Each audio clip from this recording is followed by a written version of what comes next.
somewhere. I had water somewhere. Did you? There's nothing here now. I'll keep moving. Shall we move a bit more? We're not too far. That's it.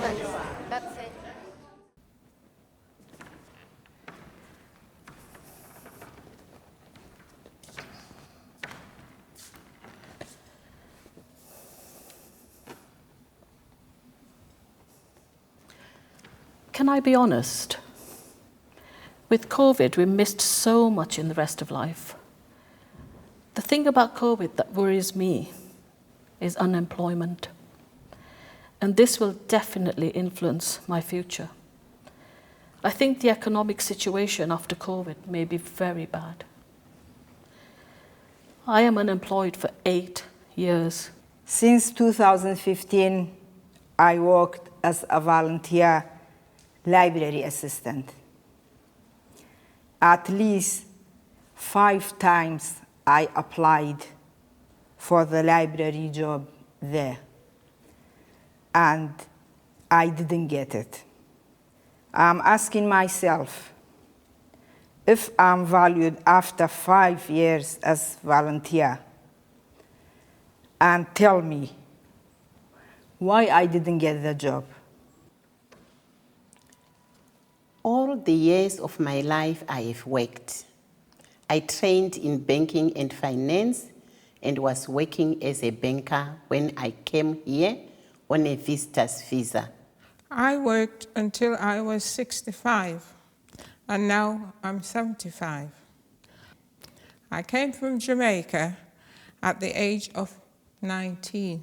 I went to banks with reference letters from my employers at home, but they said I had no local experience.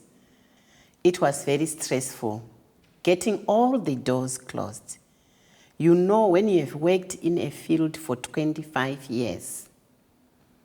I had a situation when something happened. I went to the office where they were saying that things were missing. They said you have put a very strong application, but this is something I will never forget. All white and mostly men in the interview, sometimes 1 or 2 women. I did not see anyone of my color. Sometimes you just know already before you sit down, you know the response. Somebody turned around and said, "Oh, well, such and such amount of money has gone missing." And I just sat there with all the managers on the table, and I said to them, "Listen, if I were going to steal from you guys, I would make sure that I have enough money in my pocket that when I go and sit in the sun for at least 6 months without lifting a straw."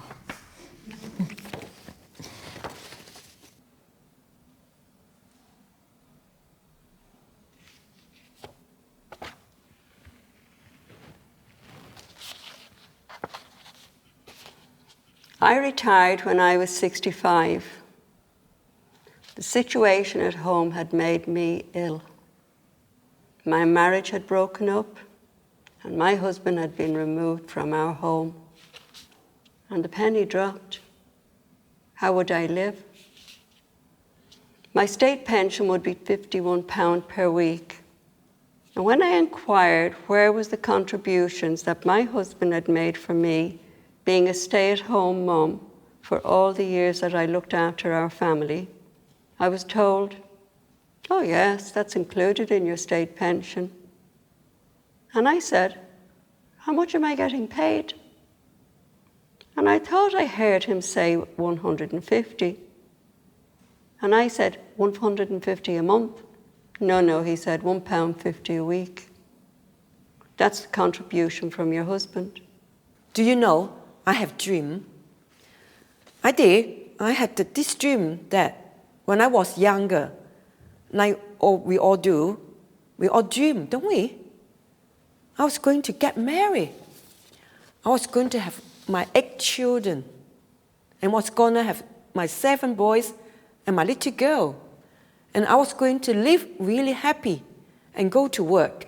And me and my husband was going to retire as the children start getting old and leaving home. And then I think to myself, you know, like when I retire, retire, I can sit and I can relax, and I can go away on holiday and weekend breaks. And then the reality hit me like a ton of bricks. When we was younger, when we was little, we've seen our parents and the way they live. They went out to work and they enjoyed their retirement. That's what I thought that my life would be like. It wasn't. Hakuna akaita semudzimai, hakuna akaita saye, hakuna akaita semudzimai, haku china. There's no one like a woman. There's no one like her. There's no one like a woman. There's no one like her.